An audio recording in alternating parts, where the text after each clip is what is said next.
നമുക്കൊരു വീഡിയോ കണ്ടാലോ? ഇതാ ഞാൻ ആ വീഡിയോ പ്ലേ ചെയ്യാം.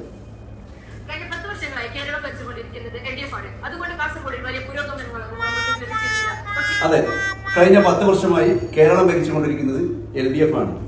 അതുകൊണ്ട് തന്നെ കാസർഗോട്ടേക്ക് വലിയ പുരോഗമനം ഉണ്ടായില്ല. എന്ന് വെച്ചാൽ കാസർഗോഡ് മണ്ഡലത്തിലെ MLA കൂടി സഖാവ് പിണറായി വിജയൻ എന്നാണ് നമ്മുടെ പെങ്ങന്മാർ പറഞ്ഞു വെക്കുന്നത്.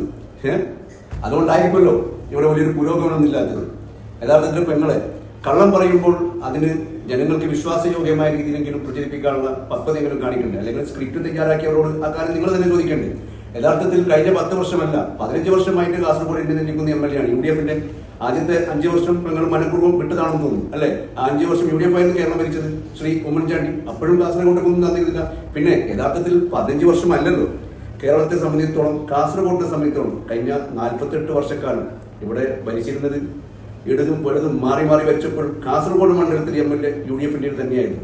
CT അഹമ്മദിനെ തൊട്ടി എന്നെ ധരിക്കുന്നത്. ഇപ്പോൾ വികസനം ഇല്ല എന്ന് ജനങ്ങൾക്ക് ബോധ്യമായി അത് മറച്ചു വെക്കാൻ നിങ്ങൾ കാട്ടിക്കൂട്ടുന്ന ഈ കോപ്രായങ്ങൾ അത് കാണിക്കുമ്പോൾ നിങ്ങളെ തന്നെ കുറിച്ച് ഓർക്കണമായിരുന്നു. കാരണം നിങ്ങൾ വളർന്നു വരുന്ന ഒരു യുവസമൂഹമാണ്, വിദ്യാസമ്പന്നയാണ്, നാളത്തെ സമൂഹത്തിന് വഴികാട്ടിയാകുന്നു. നമുക്ക് ഒന്നുകൂടി ആ വീഡിയോ കണ്ടാലോ?